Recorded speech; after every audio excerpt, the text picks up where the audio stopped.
Bien, buenas tardes, amigas, amigos. Vamos a continuar con nuestro ciclo. Hoy es la séptima sesión, incluyendo las 4 que tuvimos como primera parte del ciclo. Tuvimos después una sesión de enlace, digamos, y después hemos tenido ya 2 sesiones de este segundo ciclo, y esta es la tercera sesión del segundo ciclo. Una vez más tenemos que agradecer, aquí está Ernesto, le agradecemos a la Casa Mariátegui y su apoyo permanente a este tipo de actividades, ¿no? Sacrificando incluso descanso merecido del fin de semana. Y bueno, nos toca entonces pasar a las presentaciones. El día de hoy nos van a apoyar con estas breves presentaciones motivadoras para la discusión Harry Pizarro y Nicole Soberón. Ambos se ofrecieron voluntariamente para preparar una breve presentación motivadora sobre los 2 de los 3 textos que hemos compartido. No, en realidad cada uno de ellos es muy denso, muy rico, y pretender discutir los 3 parecía un poco exagerado quizás. Entonces, el texto tercero de la Revolución Mexicana, que además es muy corto, porque apenas lo que tenemos es la reseña periodística, lo hemos dejado por una suerte de lectura personal, ¿no? Quizás en la conversación, de todas maneras, podemos hacer referencia a ese asunto.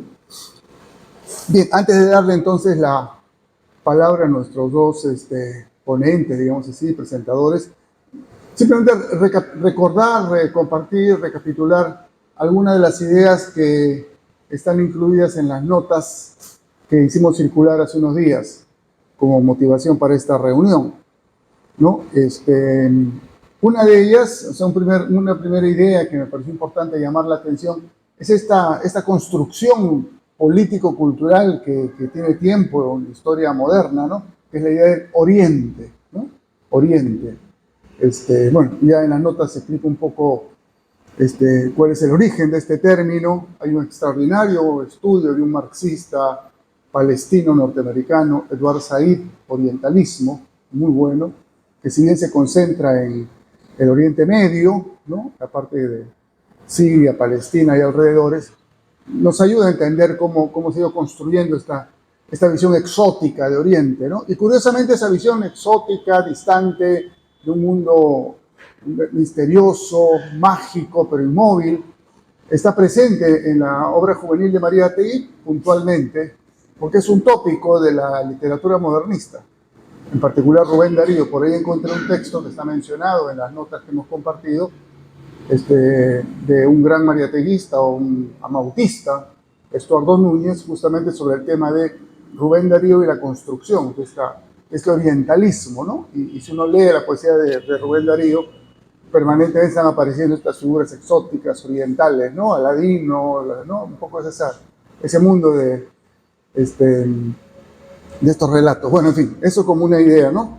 Dicho sea de paso, después lo vamos a encontrar incluso hasta en los 7 ensayos y después en el famoso texto sobre el problema de las razas, ¿no? Que es el que se envía a la reunión de la Internacional Comunista, ¿no? Entonces, y con una visión que ciertamente no deja de tener algunos rasgos de racismo, ¿no? Dicho sea de paso, en el Perú, la vez pasada hablamos algo de eso, hay este estudio de José Ignacio López Oria sobre el tema. El fascismo de los años 30 no era antiindígena, era antioriental, ¿no? El peligro amarillo era el tema frente al cual el fascismo se construyó en la década del 30 en el Perú. Bueno, ese es un primer asunto, ¿no? De alguna manera, digamos que es parte de la visión que se tiene del mundo y que todavía sobrevive, ¿no? No es casual, miren, recordamos todos el famoso texto, ¿no? Que se publicó después del fin de la Guerra Fría, después de la caída del campo socialista, sobre el conflicto, el choque de las civilizaciones, ¿no? Huntington, que justamente se basa en este tipo de estereotipos, ¿no? En los cuales lo geográfico, lo racial y lo cultural se esencializa y se convierte en estas visiones que hemos mencionado. Bueno, eso como una idea, ¿no? El tema de... y lo que sí es importante hacer notar es que Marx tiene trabajos muy serios sobre Oriente, más que Oriente, Asia, ¿no? Sobre las grandes civilizaciones, ¿no? India, China, Turquía, ¿no? Están ahí mencionadas en las notas las referencias a las obras de Marx sí es todo un tema, porque a veces con mucha facilidad se lo acusa de eurocéntrico, ¿no? Y la verdad es que es exagerada, es equivocada la afirmación. Hay rasgos de eurocentrismo en su pensamiento, seguramente, ciertamente, pero hay una intención de comprender, al punto que elabora un concepto específico para estas sociedades, ¿no? Que es el modo de producción asiático, ¿no? Que después no fue tenido en cuenta un poco en el esquema más ortodoxo, ¿no? Pero que, que busca dar cuenta de las peculiaridades de estas sociedades que no forman parte de esta secuencia más europeo-occidental, ¿no? De esclavismo, feudalismo, capitalismo. En fin. Bien, eso entonces como algunas ideas. Y después dar cuenta, como hemos hecho en otras ocasiones, del contexto político inmediato de estas conferencias. ¿No? Las conferencias se dan en el segundo semestre del año 23.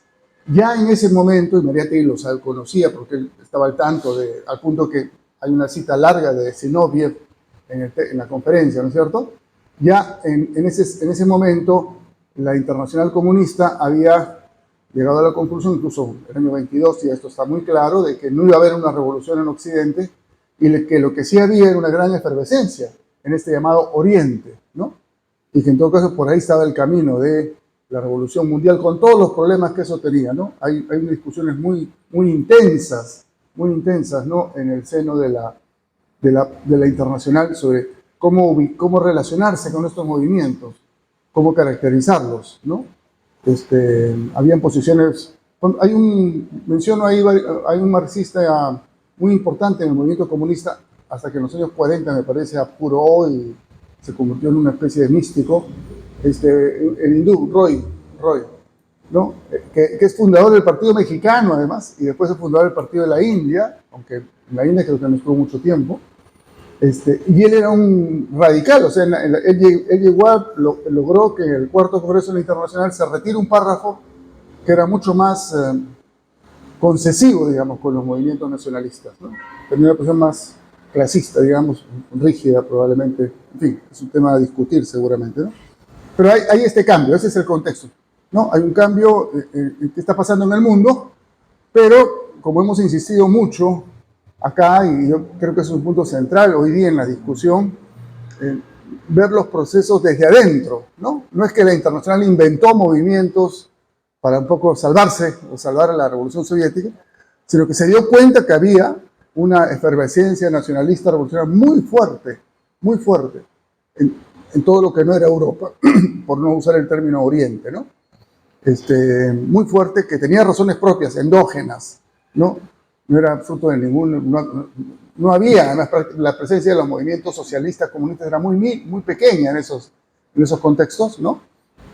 Tenía que ver con procesos internos, y ahí también el efecto de la Gran Guerra es muy importante, ¿no? Porque como Mariátegui lo dice, yo lo desarrollo también en las notas, las potencias occidentales europeas habían convocado a sus colonias a sumarse a la guerra, y para eso les habían ofrecido a la India mayor autonomía, a los otros más derechos, ¿no es cierto? Hay el famoso personaje de Lawrence de Arabia, ¿no? Que es tema de novelas y de películas, ¿no? Que es una especie de agente británico que se pasa por el mundo árabe conquistando, convenciendo a los jefes árabes, ¿no? De que se pongan del lado del imperio porque así es contra los otomanos, efectivamente, ¿no? Y al final, bueno, se suman, pero no les conceden nada, al contrario, lo convierten en colonia británica. En fin, todo eso es parte de esta historia, y obviamente para nosotros ya retrospectivamente el gran proceso que está ahí naciendo y comenzando es el proceso chino, ¿no? Sin embargo, en ese momento, en los mismos años 20, el propio Mariátegui lo menciona, el que llamaba más la atención era el proceso turco, ¿no? El proceso turco, ¿no? Y justamente, después busqué las fechas, la conferencia de Mariátegui es en septiembre, en octubre se instala la República Turca, una república laica, ¿no? Después de haber derrotado a una serie de movimientos nacionalistas, separatistas y a las potencias europeas que estaban ahí, ¿no? Y eso va a ser un movimiento muy importante. Quienes hemos vivido los años del velasquismo recordamos que esta idea de los jóvenes turcos, ¿no? Es una categoría que se ha usado durante décadas, ¿no? Y a los velasquistas, a los militares velasquistas también se les usó esa categoría, ¿no? Militares, jóvenes, que quieren modernizar su país y establecen regímenes fuertes, autoritarios, que hacen reformas muy profundas, antifeudales, ¿no es cierto?, pero que son autoritarios, ¿no? Esa idea de los jóvenes turcos va a sobrevivir todo el siglo XX. Bien, y lo último eran algunas preguntas, ya que las dejo ahí nomás porque es parte de lo que vamos a conversar, de cómo ubicar estos textos de cara a nuestras preocupaciones actuales, ¿no?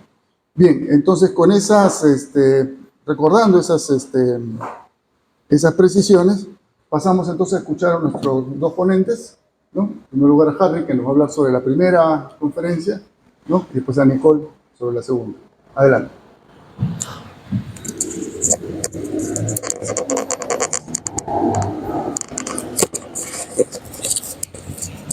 Bueno, buenas tardes con todos y todas. Gracias por su presencia y gracias a Eduardo por la confianza y a Nicole también por estar aquí en la mesa. Este texto, llamado La agitación revolucionaria y socialista en Oriente, que creo que tiene un símil en la escena contemporánea, ¿no? Hay un capítulo también bastante dedicado. Creo que nos hace reflexionar sobre cómo va madurando el movimiento pues, socialista, el movimiento marxista, tal como se vuelve universal y deja de ser netamente europea, netamente blanca.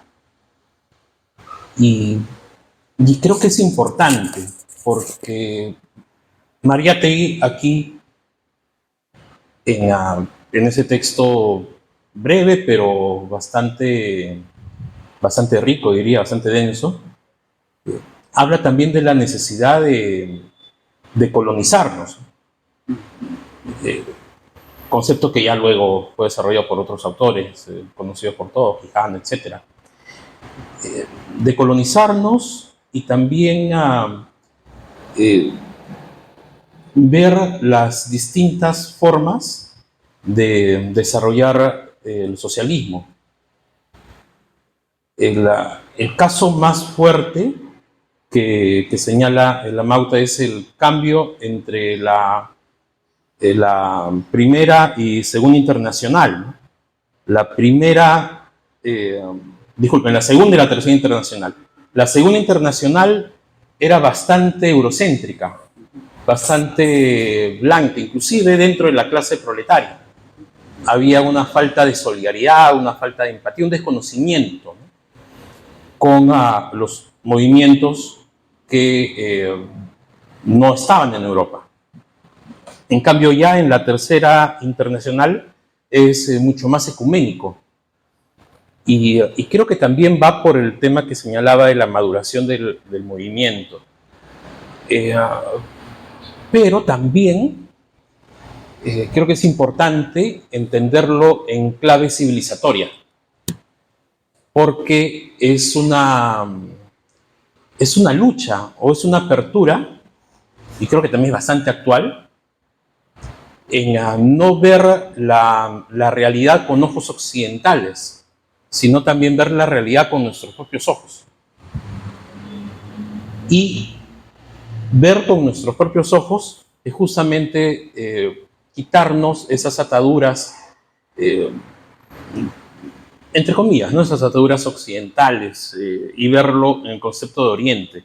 Por eso quería hablar de las ideas principales de este texto. En primer lugar, cómo hay una conexión entre la crisis europea y la insurrección en Oriente. La Gran Guerra, la Primera Guerra Mundial, fue el fin de la llamada Bella Época, el fin del discurso incluso hegemónico de Europa.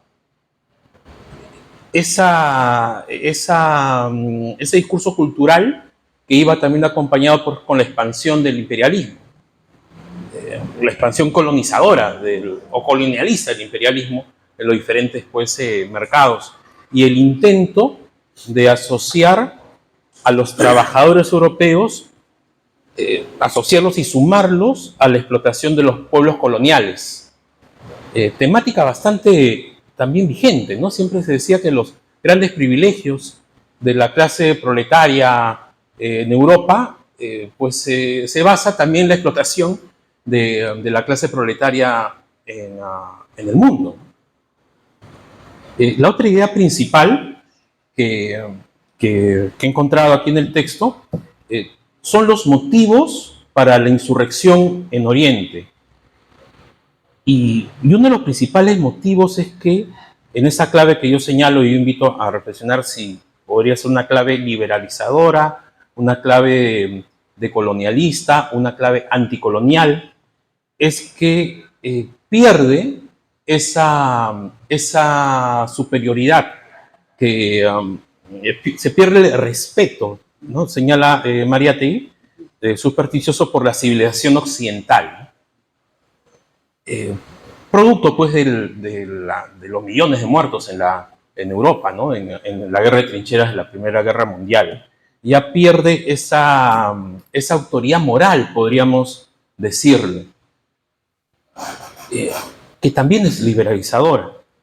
El otro punto, que es bastante cultural, es la visión de la civilización occidental en el siglo XIX, ¿no?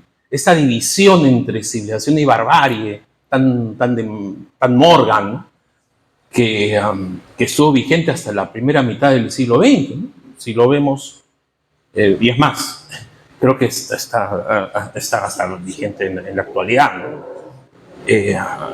Esa justificación de la colonización, este eurocentrismo, esta exclusión de las otras culturas en la categoría de la civilización, ¿no? Muchas de nuestras carreras de ciencias sociales pues, tienen una raíz netamente colonialista, ¿no? Somos etnógrafos, somos etnohistoriadores, somos antropólogos, y dan tantos nombres, ¿no? Es una raíz pues, colonialista. Eso también se rompe con la doctrina socialista. La otra idea principal también que encontré es cómo evoluciona la visión de la civilización occidental ya en el siglo XX, ¿no? Ya se comprende que la revolución social es un fenómeno mundial. Ya existe o se va formando una solidaridad entre los proletarios, ¿no? La frase con que cierra Marx el manifiesto, ¿no? Proletarios del mundo unidos, ya se plasma, ¿no? Se hace real. Hay una solidaridad entre las masas trabajadoras de Europa y Oriente. Y también ahí viene pues el debate, por todos conocido, en la polémica entre apoyar los movimientos insurreccionales, ¿no? Los movimientos liberalizadores. Si son luchas de clase o son luchas auspiciadas por la burguesía, ¿no? De determinado país. Y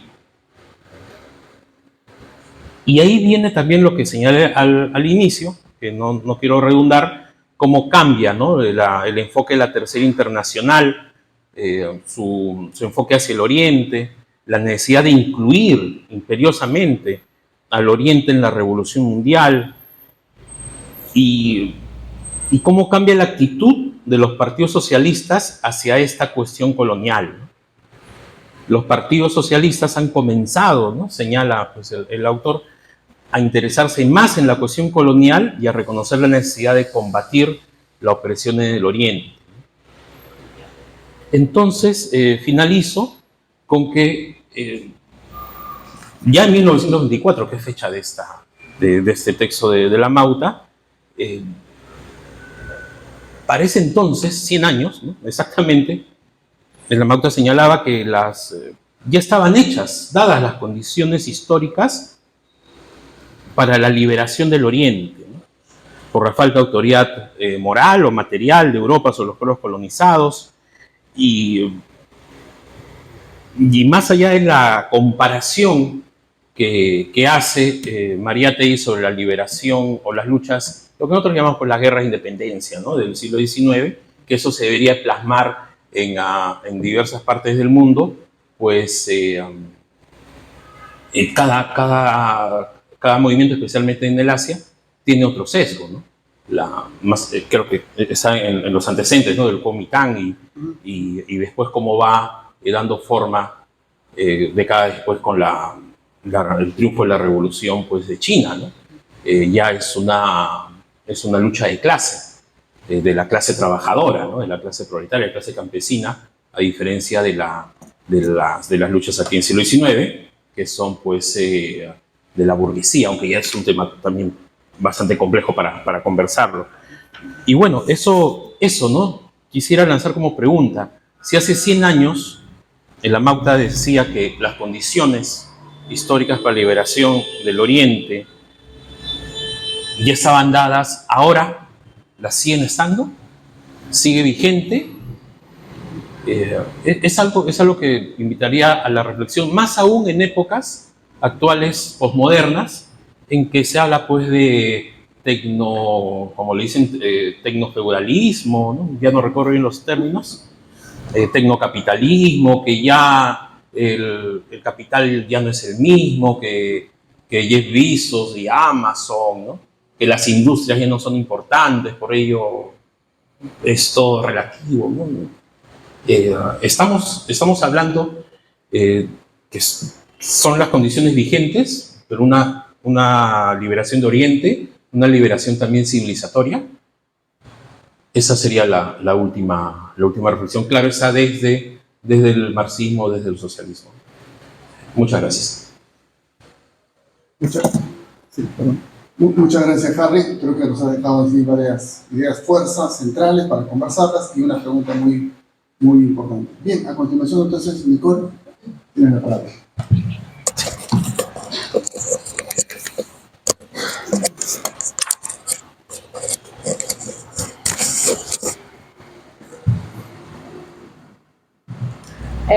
Bueno, buenas tardes con todos. Yo voy a hablar un poco sobre la 15ª conferencia de la Amauta, que viene a ser el internacionalismo y nacionalismo. Veo acá muchos rostros conocidos, pero igual voy a explicar un poco cuál va a ser la dinámica. La idea que yo tengo es sacar un par de citas del texto en sí y a través de esas citas poder explayarme, eso también para que recuerden un poco qué es lo que han leído, lo puedan comentar, tengan toda la confianza de alzar la mano si es que creen que se puede mirar esta reflexión desde otra perspectiva.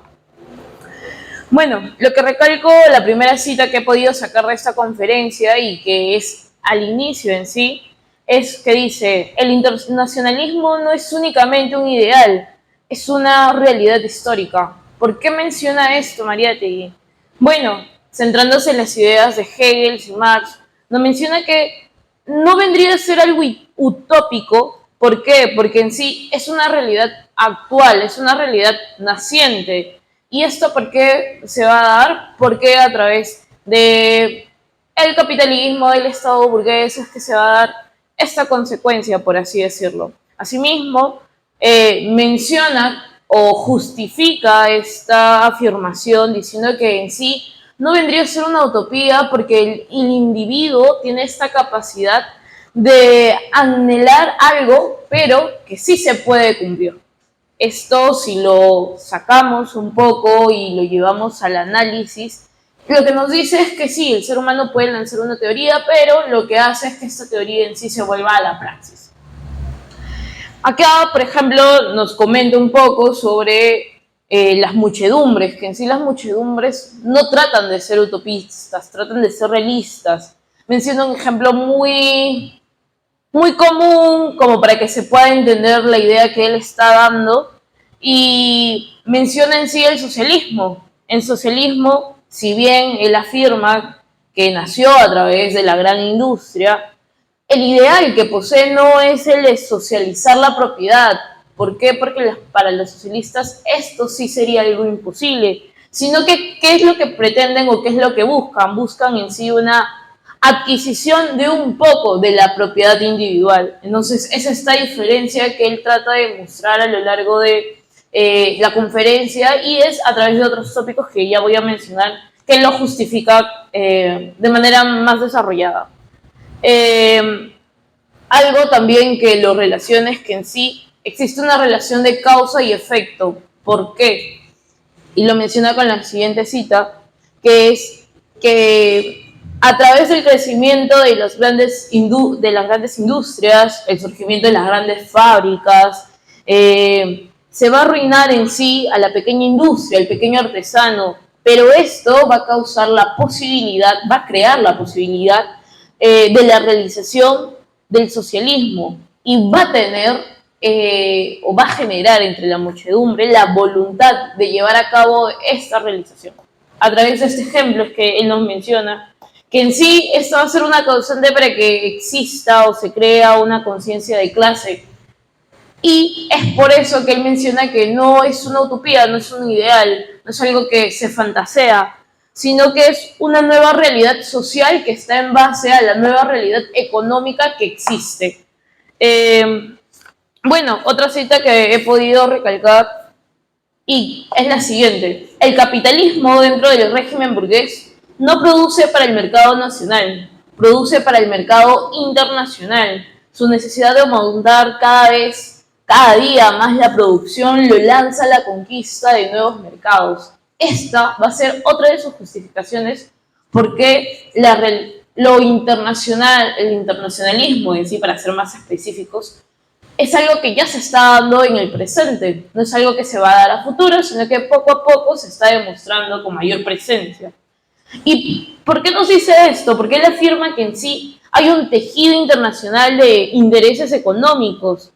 Por ejemplo, hay bancos, entidades que son complejamente internacionales y que vienen acá, por ejemplo, a nuestro país y dan este espacio o permiten que en sí haya una circulación internacional, una circulación del capital. Y nos da un ejemplo muy común también donde nos dice, por ejemplo, un rentista inglés va a depositar su banco a cualquier entidad, pero no sabe en dónde se está invirtiendo. Este rentista no sabe que el dinero que ha depositado puede ser o va a ignorar que está en la adquisición de acciones de una corporación de ferrocarriles en el Perú. Entonces, si acá se da una huelga en esta corporación, le va a afectar, pero el peruano tampoco sabe quién es este ente internacional que está detrás de todo esto. Y es por eso que en sí se da una vinculación económica. Y algo interesante que también nos menciona es que se va a dar este origen del internacionalismo burgués y el origen del internacionalismo obrero. Ahora, ¿por qué nos menciona esto? Él en sí lo que nos quiere dar a entender es que, claro, y justo es una contradicción que va a mencionar con posterioridad, que si bien nosotros como Estado podemos tener intereses capitalistas propios o internos, vamos a estar en sí supeditados a los intereses capitalistas del occidente o potencias o lo que está fuera de lo periférico en sí. Entonces, esto va a generar que en sí el obrero también esté acorde o también esté relacionado al proletariado mundial. Y esto es lo que por ejemplo, esto lo ejemplifica cuando menciona, cuando los obreros de Europa lucharon por la conquista de la jornada de las 8 horas, luchaban no solamente por el proletariado europeo, sino también por el proletariado mundial. A vosotros, trabajadores del Perú, os fue fácil conquistar la ley de 8 horas, porque la ley de 8 horas está ya en marcha en Europa. El capitalismo peruano cedió ante vuestra demanda porque el capitalismo europeo también había cedido. Entonces, esta dependencia que si bien nosotros podamos creer que estamos desarrollando o estamos mejorando, siempre hay un interés internacionalista que maneja la mayoría de cosas en sí. Ahora, eso también lo relaciona al interés capitalista y es uno de los factores en sí que él va a mencionar que permite este internacionalismo que va a ser el libre cambio. Este libre cambio, esta teoría libre cambista, que en sí solamente va a responder a la circulación de una producción capitalista, pero que va a cumplir o que se va a justificar bajo una necesidad económica, pero una necesidad económica comercial que va a permitir a las industrias expandirse bajo el título libremente en este mundo. Otra cita que quiero recalcar es que menciona lo siguiente: en realidad el capitalismo no deja de ser internacionalista porque el capitalismo es por naturaleza y por necesidad imperialista. Con esto quiero mencionar es que el capitalismo no se va a limitar en una sociedad. Y quiero que recuerden muy bien esta cita porque va a ser su primera crítica hacia lo que se pretendía que es la sociedad de naciones. También menciona que el capitalismo en sí va a crear diversos complejos, tanto históricos y bélicos, que en sí se van a encerrar en un trasfondo. Si hay conflictos sociales, históricos, lo mínimo, lo común que van a tener todos va a ser lo económico. Y en sí, los conflictos no va a ser entre naciones, entre razas, entre nacionalidades antagónicas, sino que los conflictos que se van a causar van a ser entre bloques, entre conglomerados, entre sí intereses económicos e industriales. Ahora va a dar paso a este comentario sobre en sí la crisis del capitalismo, que justo va a dar alusión al título de esta conferencia. Bueno, lo que menciona en sí es que existe una contradicción de la política del capitalismo o del sistema capitalista y con la economía de la sociedad capitalista, que nos dice que en sí en la sociedad actual la política y la economía han cesado de coincidir, han cesado de concordar. La política y la sociedad actual es nacionalista, su economía es internacionalista. ¿Y esto por qué? Porque el Estado burgués va a construir en sí una base nacional, pero también necesita reposar sobre una base internacional. Esto, para que sea entendible, lo podemos ejemplificar con la situación que existe en sí en nuestro país. Por ejemplo, como mencioné anteriormente, Perú tiene o puede tener diversos intereses propios, intereses nacionales en sí. Cuando podemos escuchar a algún congresista o algún presidente, lo que menciona o todas las propuestas que dan es el bien del país, tanto sus propuestas económicas, por ejemplo.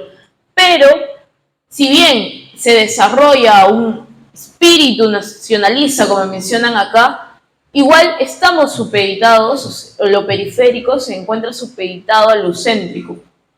Y eso es lo que va a mencionar y va a ser el principal argumento para la crítica que se viene ahora, que es la crítica sobre la sociedad de las naciones. Mariátegui va a mencionar que en sí la sociedad de las naciones simplemente va a ser una ilusión, va a ser una forma de homenaje a la ideología burguesa internacionalista. ¿Por qué? Nos menciona que en sí ningún poder humano va a evitar que se reduzcan los conflictos que surgen por el capitalismo en sí. No se va a dar una especie de relaciones de paz, de intereses generales entre determinados países, por así decirlo, que lleguen a comprender en sí un interés mundial. ¿Por qué? Porque no se va a poder dar o no hay esta capacidad de poder crear un ente regulador de conflictos que deje de lado los contrastes económicos y sociales que se puedan percibir y que existen en sí. Entonces, Mariátegui, y con esto quiero terminar, va a decir: la sociedad de las naciones va a juntar a los delegados de los pueblos, pero no va a juntar a los pueblos mismos. Y en base a esto quiero que tengan una reflexión. Muchas gracias. Bien, muchas gracias, Nicole. Un aplauso para nuestros dos ponentes. Bien, pasamos entonces ahora a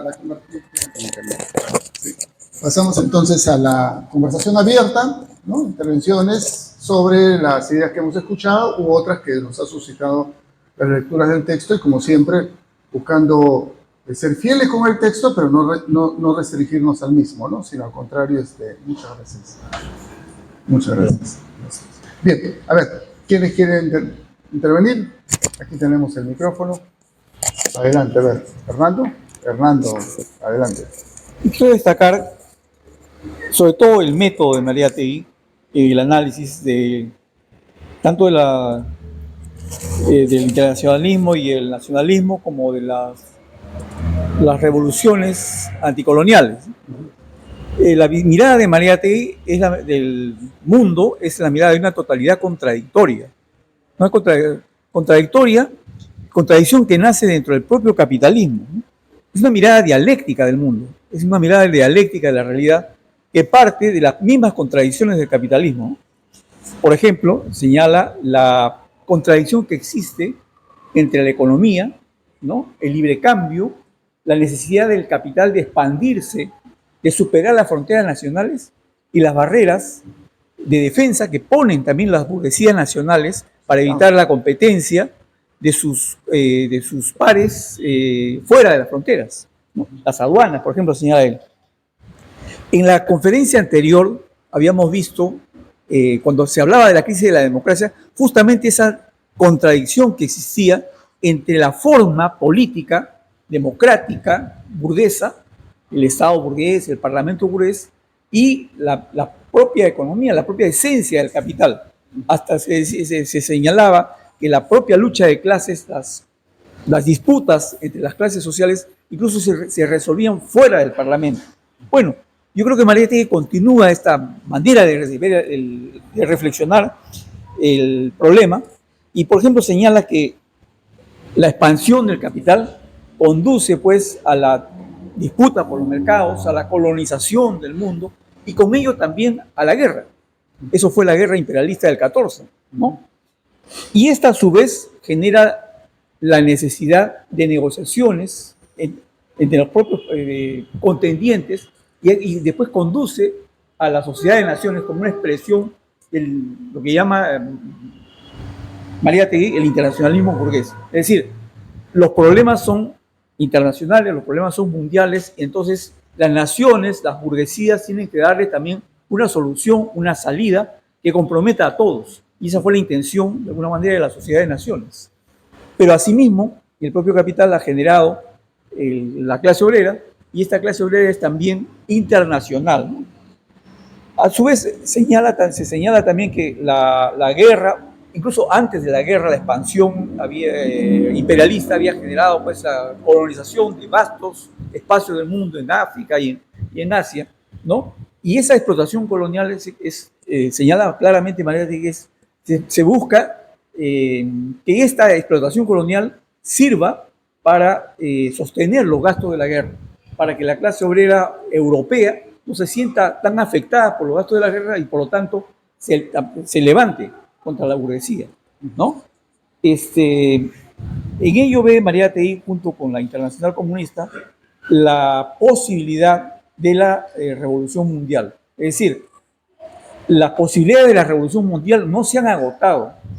Es cierto que en Europa habían sido derrotadas las revoluciones alemanas, la revolución húngara, etc. Entonces la posibilidad de la revolución socialista en Europa se había agotado.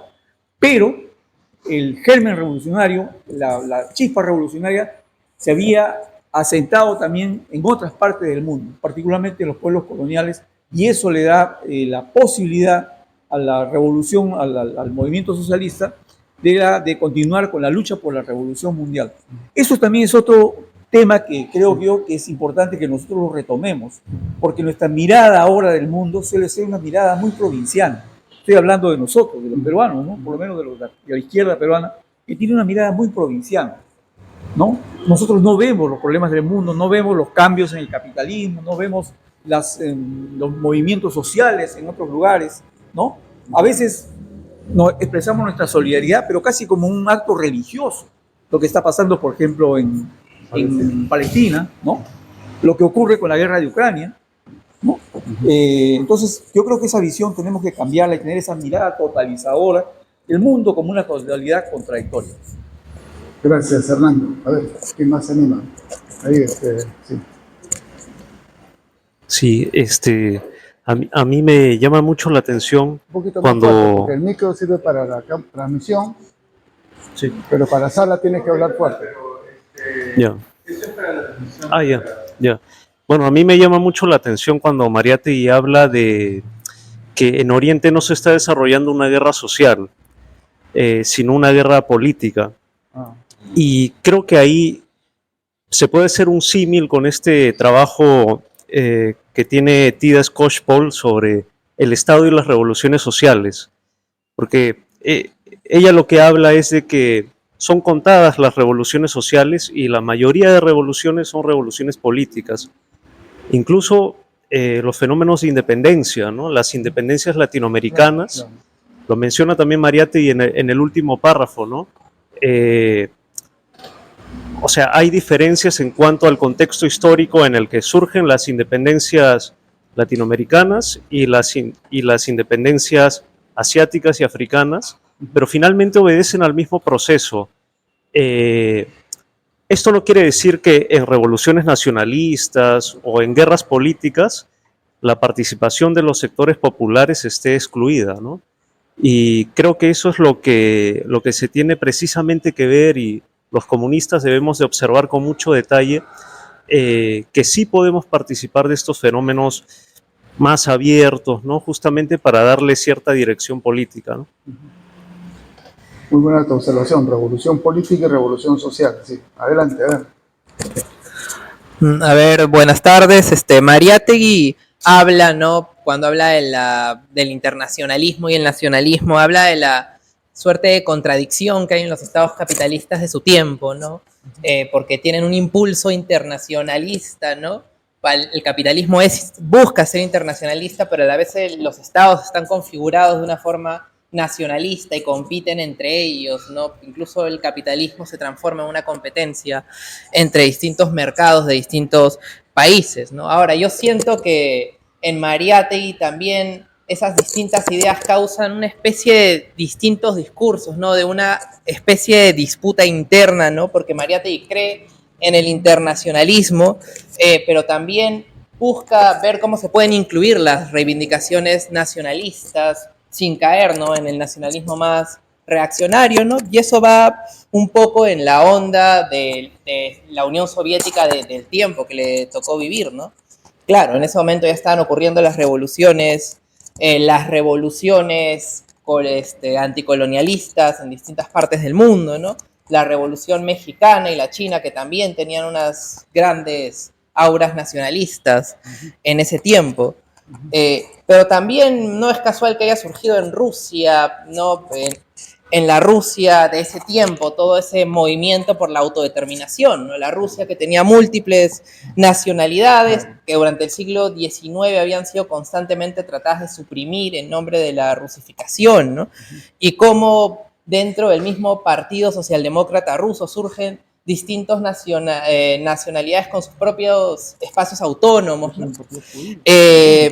Todo ello motiva un gran debate por la autodeterminación y creo que es algo que ese debate es algo que se debería estudiar, ¿no? El debate que ocurrió no solo en los primeros años de la Unión Soviética, sino en los años anteriores, del Imperio Ruso, en los años finales, desde el siglo XIX, y también, bueno, autores que se meten en ese debate, ¿no? Por ejemplo, Rosa Luxemburgo, que estudia bastante los problemas que traen esas luchas por la autodeterminación, ¿no? Al final, Rosa pensaba, ¿no? que los trabajadores iban a terminar siendo explotados igual en los nuevos estados nacionales, solo que por las nuevas burguesías, no cambia en nada su situación. Sí, pues, y bueno, Lenin y los nuevos y los socialdemócratas, ¿no? Rusos, que bueno, Lenin no tanto como otros, pero sí, Lenin sí trae el tema de la autodeterminación adelante, ¿no? Y la verdad es que eso nos puede servir un poco para entender cómo asumir la lucha por la autodeterminación que todavía sigue vigente, pero sin caer en los nacionalismos, ¿no? También hay que reconocer que esos procesos que digo fueron un fracaso al final del día, ¿no? Porque en la Unión Soviética se intentó nacer como una unión de distintas nacionalidades, socialistas todas, pero al final eso terminó pereciendo cuando Stalin volvió poco a poco a recuperar el nacionalismo ruso, ¿no? Y a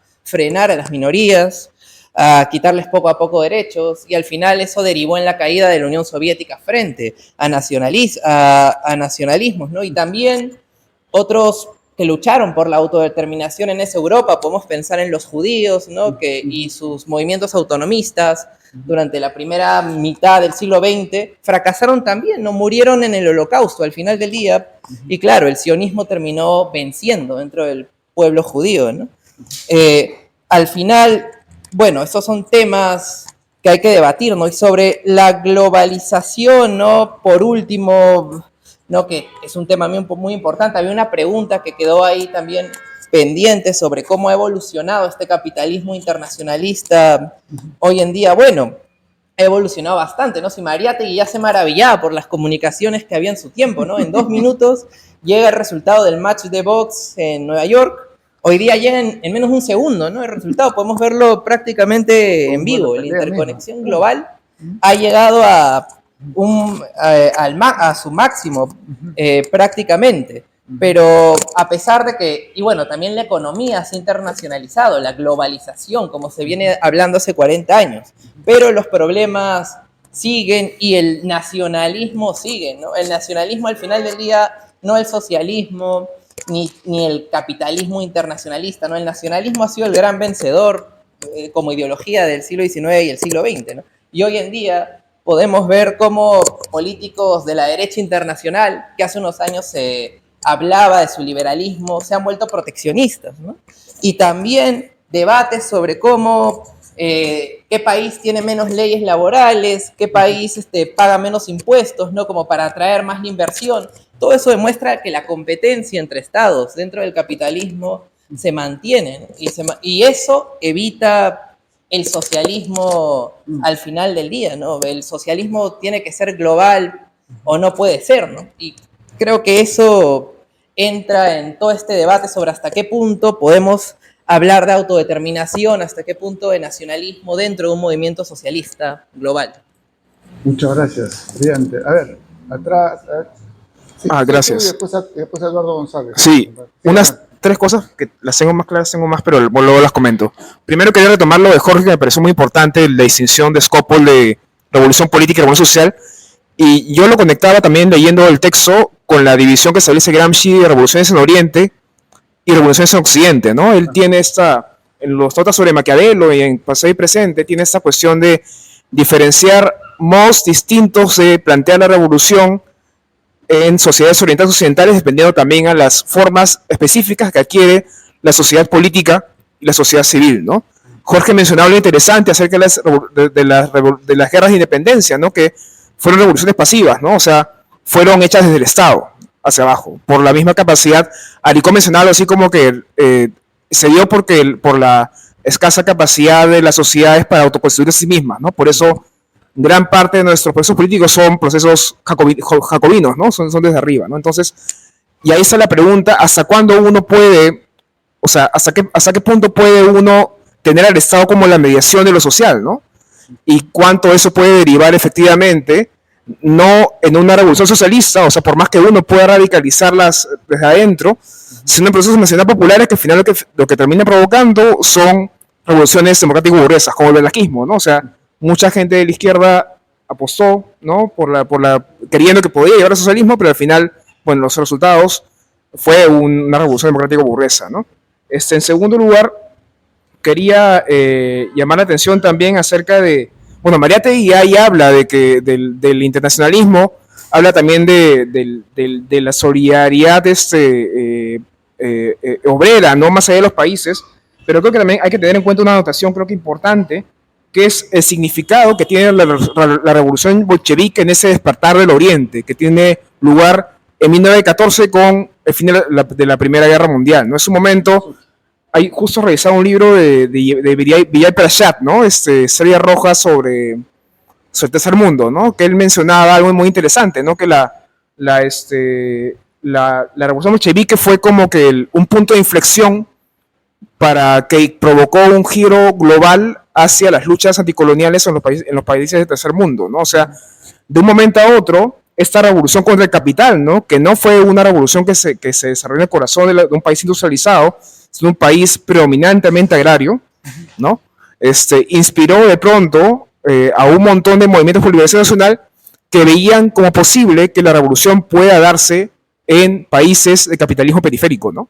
Entonces, esa imaginación que denota la revolución bolchevique creo que es importante tener en cuenta para ese momento histórico, ¿no? Porque estamos hablando también en un momento en donde empiezan ya a conformarse, por ejemplo, el Partido Comunista Chino, ¿no? Con Deng Xiaoping y Mao por ahí, ¿no? Que empiezan también esos procesos, ¿no? Igual en Indonesia, igual en la India, ¿no? Entonces, creo que la revolución bolchevique como una suerte de modelo, como que por efecto de demostración demuestra la posibilidad de que puede haber una revolución socialista en países no industrializados, creo que también es preciso tomar en cuenta para esa discusión sobre el tema del Oriente y la revolución mundial, ¿no? Y en tercer lugar, luego tengo más ideas, pero las voy a ordenar. Me parecía importante también lo que mencionaste, Cristóbal, acerca del tema de la mediación técnica, ¿no? De las comunicaciones, y lo conectaba con el tema de, en un momento de la conferencia, Mariátegui menciona el tema de la importancia de la fábrica como un espacio de generación de vínculos sociales horizontales entre los obreros, ¿no? Pero ese modelo de la fábrica, o sea, la forma fábrica como espacio de trabajo y como espacio de solidaridad social, digamos que corresponde a un modelo de capitalismo que se agota en los años 70, que es el modelo fordista, ¿no? Entonces, desde ese momento en adelante, capitalismo financiero, ¿no? Desregulación de la economía, descabezamiento del movimiento sindical en el Perú, ¿no? Y todo eso, ese modelo de la fábrica es desplazado, no desaparece, pero por toda esta onda por todo lo que tenemos ahora, ¿no? Muchos los que hemos nacido de los 90 en adelante, no trabajamos casi nadie trabaja en oficinas, ¿no? Muy pocos, la mayoría hace teletrabajo, ¿no?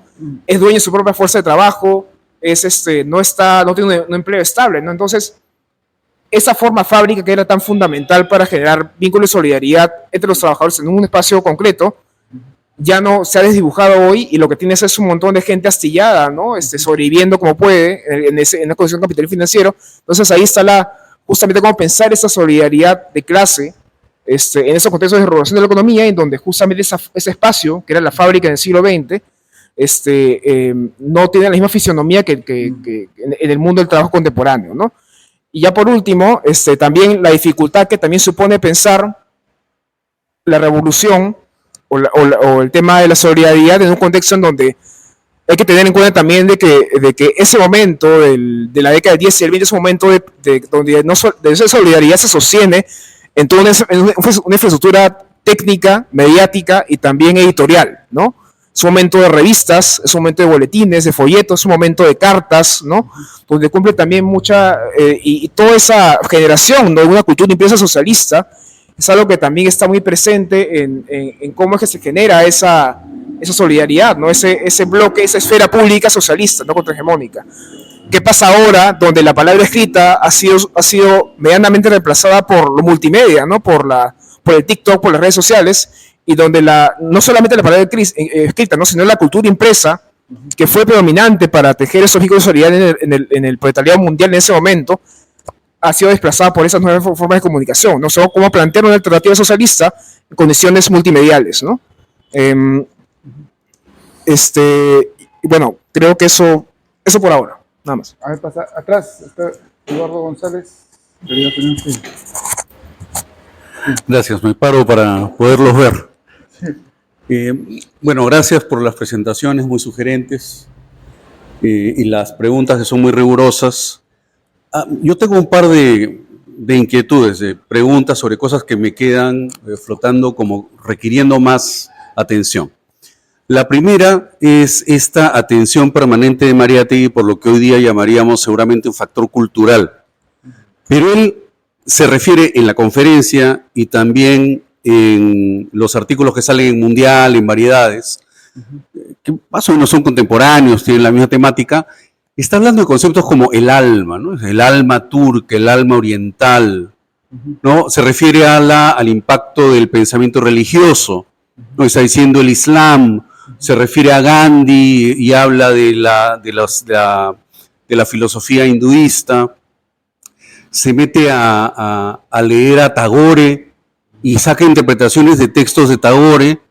Entonces es un materialista histórico bastante peculiar, ¿no? Porque le da una atención muy importante a estos temas, ¿no? El alma, el despertar, ¿no? Y en algunos momentos parece cientificar un poco más el discurso cuando dice la psicología, ¿no? Hay una preparación psicológica, hay un paso psicológico, qué sé yo, pero realmente el uso de una terminología y de conceptos que vienen más bien del mundo de la cultura y de sus inquietudes literarias me parece bien interesante y valdría la pena escarbar un poco. La otra cosa sobre la que me estoy preguntando es sobre el contexto histórico de estas conferencias, ¿no? Porque, claro, está hablando de la crisis mundial y está hablando en un momento muy concreto de la revolución socialista. Si es el 23, es el 24, Lenin está vivo. La Tercera Internacional es bastante novedosa aún. Y el movimiento soviético todavía está dudando sobre qué hacer exactamente. Y va a oscilar dando bandazos muy violentos en los siguientes años, ¿no? En este mismo momento se reconoce la importancia de los pueblos del Oriente, pero a la vez las directivas tácticas que el movimiento soviético le está dando a los otros movimientos varían mucho y terminarán en algunos casos en desastre, ¿no? El desastre de la Revolución China inicial, las masacres del año 27, unos años después de esto. Entonces, me llama la atención esa parte y quisiera saber cómo sitúan ustedes estas charlas de Mariátegui, sabiendo que Mariátegui está muy enterado de lo que está pasando, ¿no? Muy enterado de los debates y las crisis y las tensiones que ocurren en el movimiento revolucionario mundial. Ok, gracias, Eduardo. ¿Alguien más aquí? Bueno, quisiera hacer algunos comentarios complementarios a lo que se ha dicho. Retomando acá lo que ha dicho nuestro ponente y ha complementado Eduardo, el factor cultural, ideológico, diríamos, en un sentido más amplio. Y ahí es interesante notar cómo, si bien hay un aspecto de denuncia del discurso burgués, también hay un reconocimiento del impacto progresivo que tiene ese discurso en los pueblos, ¿no? Porque las potencias han ido a decir a los pueblos, vamos a la guerra, a luchar por la libertad, por la independencia, etcétera, ¿no? Termina la guerra, las cosas siguen igual y los pueblos se quedan con ese discurso. Y en ese sentido, hay un texto que yo invito a leer después, que es de fines de este año 24, si no me equivoco, La libertad y el Egipto se llama. Es un texto ¿no? Es muy bello, además, es un texto muy bello, un artículo de Mariátegui publicado en Mundial. Despedida de algunos pueblos de Europa, la libertad parece haber emigrado a los pueblos de Asia y África. Renegada por una parte de los hombres blancos, parece haber encontrado nuevos discípulos en los hombres de color. La pobre libertad es por naturaleza un poco nómada, un poco vagabunda, un poco viajera. Está ya bastante vieja para los europeos. Es la libertad jacobina y democrática, el gorro frigio, la libertad de los derechos del hombre. Y hoy los europeos tienen otros amores. Los burgueses aman a la reacción, su antiguo rival. No, y bueno, y sí, no lo voy a leer el artículo ahora, ¿no? Pero eso está poético, ¿no? O sea, esta idea de libertad, la libertad en el sentido de la ilustración, la libertad, igualdad, fraternidad, la libertad burguesa, diríamos, ¿no es cierto? Migra a los pueblos, ¿no? Entonces él está reconociendo que hay un impacto, ¿no?, de este discurso que cambia de manos y se convierte en una arma contra, ¿no? Entonces eso es parte de esta visión dialéctica, ¿no?, del asunto. O sea, y es bien importante porque ahí sí hay una diferencia con otras aproximaciones marxistas más duras, ¿no?, que simplemente denuncian el carácter de clase de la libertad burguesa, que obviamente es cierto en varios contextos, pero Mariátegui a la vez reconoce, y en sus artículos sobre la independencia peruana, eso va a ser bien importante también. Mariátegui no tiene esta visión que hoy día se genera, que la independencia fue un truco, fue un cambio de dominación simplemente, ¿no? Él reconoce un carácter heroico, un carácter épico a la gesta, a la revolución política, ¿no? Y esta diferencia que se ha hecho entre revolución política y revolución social no es para descalificar a la primera, es simplemente para decir son diferentes, pero ambas juegan un rol. Bueno, esa era una primera idea, ¿no? O sea, por un lado, Europa pierde ese hálito que tenía de ser la defensora de la libertad, y la libertad cambia de manos, ¿no? Y podríamos decir que la democracia también va a vivir un proceso parecido, ¿no? Esa era una cosa que quería. Bueno, hay algunas ideas de carácter más general que son muy, muy, muy ricas y muy hermosas, que están planteadas de manera muy hermosa, ¿no? que son esta visión toda esta reflexión que hace él de cuándo aparece un mito y qué papel tiene un mito y cómo la solución aparece donde existe el problema, ¿no? Y toda esta idea del niño y la mariposa, del campesino que no se puede enamorar de una princesa, sino de la muchacha de la aldea, ¿no? Son figuras bien materialistas en el fondo, ¿no es cierto? O sea, uno sueña con lo que puede conquistar, con lo que ya está, de alguna manera cerca al alcance de la mano, ¿no? Entonces, creo que completando lo que decía Eduardo González, es un materialismo muy amplio, ¿no? Un materialismo muy comprensivo, el que se plantea aquí. Bueno, eso quería añadir sobre este asunto del primer texto. Y en relación con el segundo, creo que habría que profundizar. Se me ocurría mientras venía, que quizás habría que hacer un extracto de las tesis de Mariátegui, ¿no? Y poner una columna en qué está eso hoy día, ¿no? Porque nos suena muy actual, ¿no es cierto? La internacionalización del capital, es cierto. Pero es la misma, es simplemente que ha crecido o es otra, y es otro tipo de internacionalización. Se ha hecho mención, ¿no? Se ha hecho mención en las intervenciones a las nuevas formas que ha adquirido el capitalismo. En lo de las comunicaciones, ¿es simplemente que se han hecho más masivas, más rápidas? ¿O es que estamos frente a un nuevo tipo de comunicaciones? Probablemente es más lo segundo, ¿no es cierto? Porque es cierto, está ahí planteado, ¿no? Lo que Mariátegui le asombraba y ponía como ejemplo.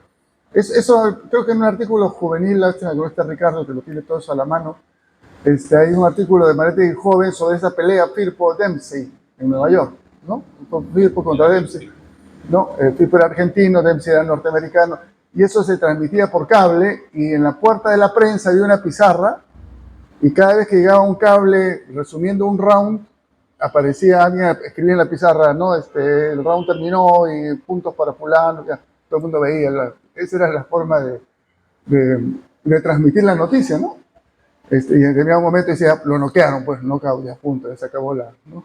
Era como una pizarra en la puerta de él. Y había cientos de personas siguiendo las noticias ahí. Bien, pero esta idea, ¿no? Que ha preguntado Nicole, bien importante. Hay un internacionalismo material, que es la base de todo. ¿No es cierto? Esa es la base. Si hay internacionalismo como proyecto político, es porque hay un internacionalismo material. Bueno, ¿en qué está ese internacionalismo material? Ahora, ese internacionalismo material, económico y cultural, ¿no es cierto?, genera a su vez una contradicción que es muy interesante. Yo no lo había notado antes de esta lectura, ¿no? Esta contradicción entre la forma política y la forma económica, ¿no? Y esta ruptura. Bueno, y buena parte de nuestra crisis peruana tiene que ver con eso, ¿no? La fractura entre la política y la sociedad, la desconexión. Y hoy día incluso los que reflexionan sobre la crisis de la democracia desde un punto de vista más bien liberal señalan eso como un problema, ¿no? La desconexión. Entonces, ¿es eso inherente al capitalismo? Mariátegui piensa que sí, yo me inclino a pensar lo mismo. ¿O es una distorsión de la sociedad burguesa que puede ser corregida por la propia sociedad burguesa? Ahí hay todo un tema de discusión, ¿no? Que me parece importante profundizar. Y esta contradicción, bueno, acá con el profesor decíamos, ¿no? Si algún ejemplo tenemos concreto hoy de esa contradicción, es Trump, ¿no es cierto? Trump, el cabeza, el probable, bueno, ya lo fue y probablemente vuelva a ser cabeza de la potencia imperialista, es a su vez el promotor de un discurso nacionalista interno, ¿no? Pero que no frena lo otro. O sea, Estados Unidos no va a dejar de ser globalista porque Trump sea presidente, quizás se debiliten algunas cosas, pero no puede dejar de ser globalista. Y entonces, ahí están las claves de la crisis actual, ¿no? Había otra idea final que quería plantear. Bueno, hay tantas cosas aquí y por último, y ahí hay un elemento progresivo, ¿no? Si bien hay el internacionalismo burgués y hay el internacionalismo proletario, digamos así, como los dos grandes polos, ¿no? Hay formas espontáneas, embrionarias de internacionalismos que Mariátegui menciona, incluso con cierta humor, esta internacional de los bailarines, por ejemplo, ¿no? Pero hay una institución que yo no he encontrado, no sé si en alguna de las otras conferencias ha aparecido, que es de esta misma época y que es muy importante, para el movimiento laboral, que es la Organización Internacional del Trabajo, que nace también justamente en ese, creo que es anterior, ¿no?, a la Sociedad de las Naciones.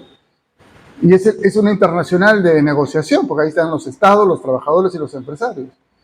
Y sí ha sido un mecanismo de conquistas, ¿eh?, ciertamente, y es un mecanismo al que se apela, ¿no?, incluso para otros sectores. La famosa resolución 169 de la OIT sobre el derecho de los pueblos indígenas a la consulta, tremenda herramienta, ¿no? Yo no sé cómo la sacaron en la asamblea, pero la sacaron, tremenda herramienta para los pueblos indígenas, es de la OIT, ¿no?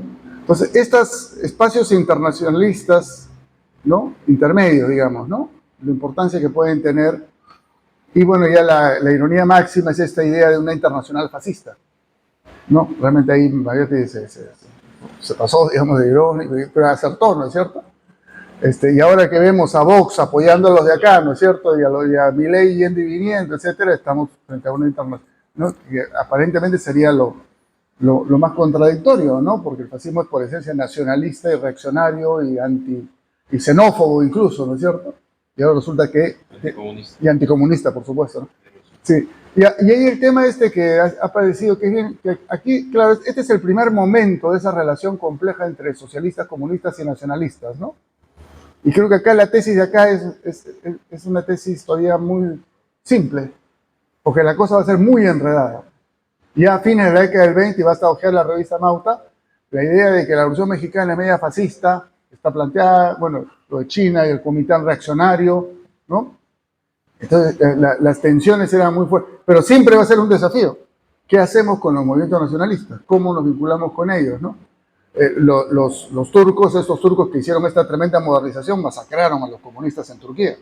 Los desaparecieron del mapa, ahí no hubo ni por asomo un partido comunista ni nada por el estilo. Entonces, pero aquí está la tesis, es el momento inicial, ¿no es cierto? Hay agitación en Oriente, los pueblos no europeos, bueno, nacionalistas, está bien, vamos con ellos vamos pero ellos no son, pues, como pensaba yo el otro día, ellos también leen las resoluciones de los comunistas, ¿no? Entonces, estos comunistas quieren usarnos a nosotros para después hacer su revolución. No, pues no es así, ¿no? Entonces se anticipan y hacen como sucedió en China, pues el año 27, ¿no? La depuración. Ahora, ¿era posible otra táctica de los comunistas en China antes? Ponerse al margen del Kuomintang, hacer un tercer movimiento. Probablemente no era viable, ¿no? Probablemente. Y en todo caso, a pesar de la masacre, terminaron fortalecidos de alguna manera. Pero en fin, ya son las discusiones que vienen después, ¿no? Pero va a ser un tema permanente durante el siglo XX, esta relación entre socialistas, comunistas y nacionalistas, incluso nacionalistas revolucionarios, ¿no? Aquí en América Latina tenemos varios ejemplos de eso. Quizás el que fue más dramático es el de Perón, ¿no? Cuando cae Perón, los comunistas el Partido Comunista Argentino, que claro, es bien discutible, todo lo que se quiere, está del lado de la derecha, saludando el derrocamiento, participando activamente en la revolución contra Perón, ¿no? Y Perón había sido bien anticomunista, efectivamente.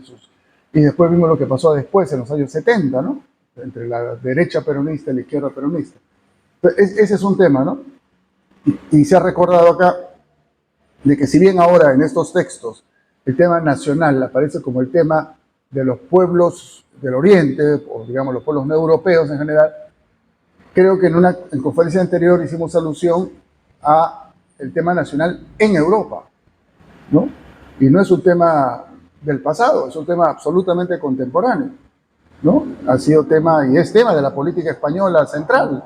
Es el tema hoy día de debate, el gobierno de Sánchez se mantendrá o no, de acuerdo a qué curso tenga, ¿no? El tema de Cataluña, la amnistía, los niveles de autonomía, ya no independencia por ahora, pero por ahí van a seguir.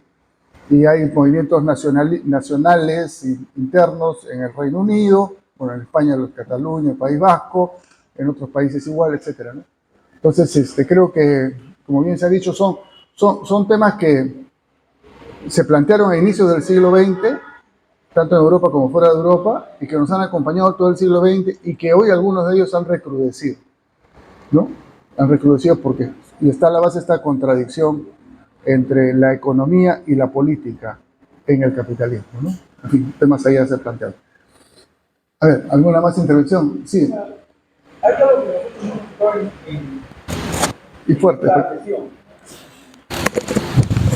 Hay algo que nosotros no hemos tocado en esta sesión y es la aproximación de Mariátegui de la Revolución Mexicana. Yo solamente quiero hacer una observación. Sí, En el texto que hemos leído, sí. pero también en el texto de 25 años de Ajá. sucesos extranjeros, Sí. también hay una mención, un desarrollo Sí. de la Revolución Mexicana, Mexicana. de la Revolución China, etc. Sí.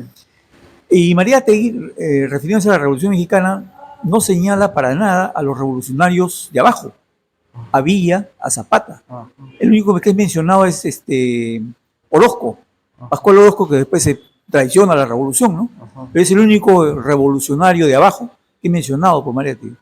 Lamentablemente no está Ricardo, que quizás nos podría esclarecer algo más sobre esto. Sí, sobre eso puntualmente nomás. Incluso hay textos contra Pancho Villa muy fuertes de Mariátegui joven. Es un Sambo Zafío, un levantisco, ¿no? Lo critica cuando invade Estados Unidos. Y después va a tener otro texto juvenil criticando la invasión de Estados Unidos a México. Pero como dices tú, no es... Y lo que sí va a haber en Amauto es una gran presencia de artículos sobre México, ¿no? Y ahí se pone más del lado del movimiento obrero, de los líderes más del... los revolucionarios agrarios lo mencionan, ¿no? Pero no es... Como que hay un tema ahí de análisis que necesite mayor desarrollo, sí. En el texto justamente, Sí, el texto destaca, por ejemplo, la figura de Obregón, del general Obregón. Claro. Y Obregón fue el que derrotó a Villa así es. y luego, durante la campaña de Obregón contra Zapata, Zapata es asesinado, ¿no? Finalmente, Obregón derrota a los zapatistas. Así es. Reprime, o sea, el movimiento popular. Así. Y bueno, también venía en caída porque, primero, en primer lugar, al parecer no tenían ningún programa claro, no llegaron a la capital de México, toman Palacio de Gobierno y son incapaces de gobernar, incluso comienzan a balearse entre villistas y zapatistas en México, y terminan cada uno regresando a sus lugares de origen. Hacer la revolución. Sí, Orden. lamentablemente no tenían pues un programa claro. Ok. Bien, a ver, ¿alguna otra intervención para darle una última intervención a nuestros ponentes, o un comentario final? Bien, entonces invitamos a nuestros ponentes a un comentario final. Sí, tú tienes que salir. Sí, me entiendo.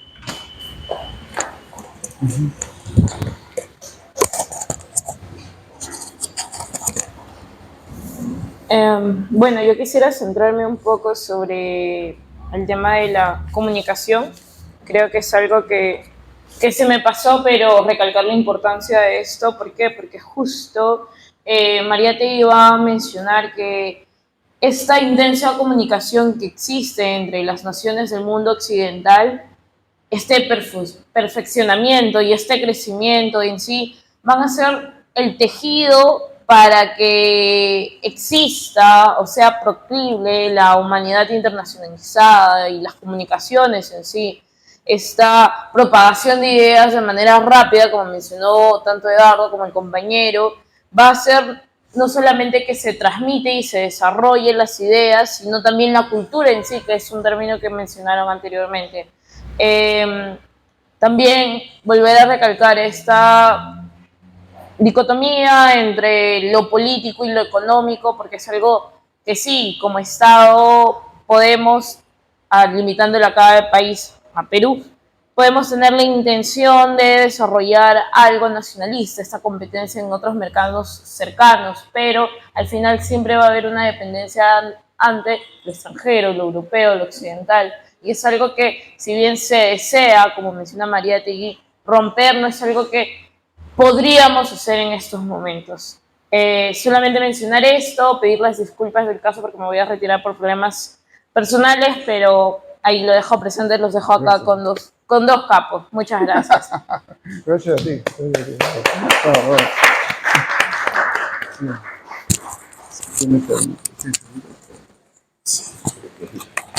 Más bien, gracias por las palabras. Quería solo hacer dos reflexiones, un poco tomando aquí lo que señalan los compañeros y quizás sería desarrollarlo en otras sesiones sobre el caso mexicano. Hay mucha historia censurada en la Revolución Mexicana, especialmente sobre las experiencias socialistas, mucho menos mediáticas, que Villa y Zapata, ¿no?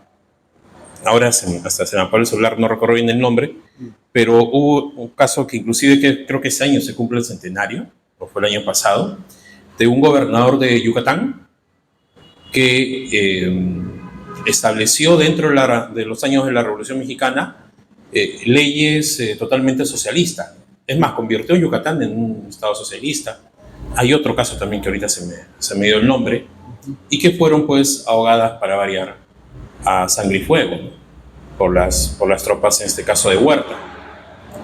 Y es parte de esta historia callada, ¿no? de los movimientos revolucionarios, en este caso en México. Luego ya totalmente borradas de la memoria histórica con la institucionalización de la revolución a través de lo que luego pasó a ser llamado el PRI.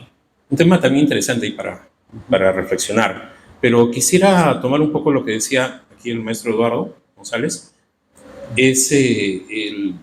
Mariátegui tiene en diversos textos, 7 ensayos, presente contemporánea y le hace mucho énfasis al tema civilizatorio a lo largo de sus textos. Y también podríamos señalar que tienen quizá alguna influencia por el psicoanálisis, porque no solo cuando analiza la vida y obra de Tagore y del ruso... ¿Cómo? ¿Gorky? No. Tolstoy. Tolstoy también, Dostoyevsky. sí, Gorky creo que es. También habla de Anatole France. Ajá. Y de este poeta, aparte de Mayakovsky, que señalaba que era el poeta de la revolución, ¿no? Inclusive más allá que de Mayakovsky, pero también hace una visión sobre cómo madura en el proceso, ¿no? Ese poeta fue el poeta de la Revolución Rusa en sus últimos 2 años. Así es. Hasta que pues se le muere en falla, bueno, no se suicida, pero ya se lanza pues al abandono. Interesante lo que señala ahí Mariátegui. El otro tema, que por eso puse un poquito de incidencia, en la clave civilizatoria, en cuanto a esto de civilización-barbarie, Oriente-Occidente, que es producto pues del imperialismo, ¿no? Y el capitalismo. Antes de la acumulación originaria de capital, que todos conocemos, el centro del mundo era Oriente. El centro civilizatorio era Oriente, era China, era el Medio Oriente. Recordemos que Europa recién puede cantar victoria allá en 1645, creo que fue en 1685 en el asedio de Viena, ¿no? Recién cuando consigue la acumulación originaria de capital y la colonización y la acumulación por despojo, podríamos señalar, tomando a Rosa Luxemburgo, comienza esa hegemonía entre Occidente y sobre Oriente. Solo mencionar pues, el siglo de la vergüenza de China, ¿no? Por la guerra del opio y todo lo que ya conocemos. Entonces Mariátegui también toma eso como un tema importante y también, un poco ya para finalizar, podríamos tomarlo en nuestra propia realidad, entre lo occidental o costeño y lo andino y lo amazónico. ¿Qué tan actual también puede ser en contextos que estamos viviendo, ¿no? Todavía existe ese antagonismo de se puede decir, una sociedad costeña con mucho mayor acceso pues, a la información, a la educación, y los movimientos sociales en provincias. Y creo que está todavía bastante marcado y bastante vigente, especialmente en los contextos, como señalo, en la actualidad, cuando me cruzo a veces con compañeros, con compañeras que vienen pues, de provincia, me señalan que hay hasta 2 tipos de antagonismos. Una, el ideológico, porque ellos pueden ser más marxistas del que ha leído a Marx, ¿no? Valga la contradicción, tienen esa conciencia de clase y también generacional, porque vienen jóvenes y se encuentran que hay una especie pues, de jerarquía, qué sé yo, ¿no? No solo aquí, sino también en las capitales de provincia. Entonces, todo eso, ¿no? Nos llama, nos invita a la reflexión también a decolonizarnos al interior de los movimientos sociales y políticos y justamente romper esa contradicción que hemos mencionado ahora, ¿no? Entre lo político y lo social, en lo económico y lo político, que al fin y al cabo es la misma cosa. Es lo que señala aquí Mariátegui es producto pues, del avance después del imperialismo, ¿no? Y que no nos industrialicemos, que es lo que señala Mariátegui pues, como un ideal, ¿no? La fábrica como centro también cultural y de doctrina no se logra en la actualidad porque simplemente para un sistema mundializado no les conviene que el Perú sea un país industrializado, ni tampoco Latinoamérica. Eso también sería bueno, interesante de reflexionar. Y bueno, muchas gracias por el tiempo.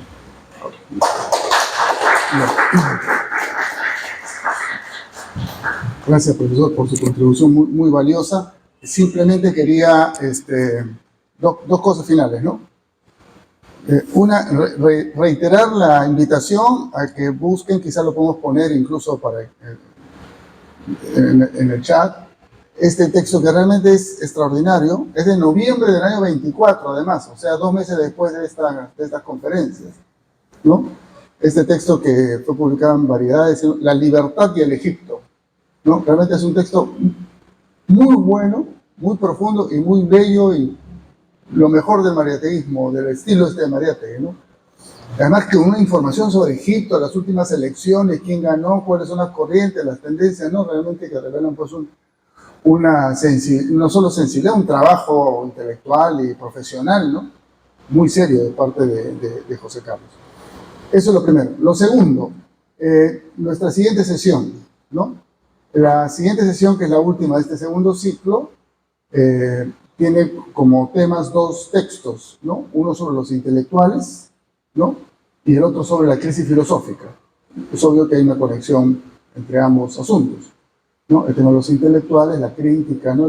No sé, ¿cómo se llama exactamente el texto? El papel de los intelectuales y la revolución.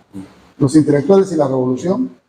Y el texto es de la crisis filosófica, que no fue parte de las conferencias, pero es parte del ciclo de temas que Mariátegui presentó y desarrolló.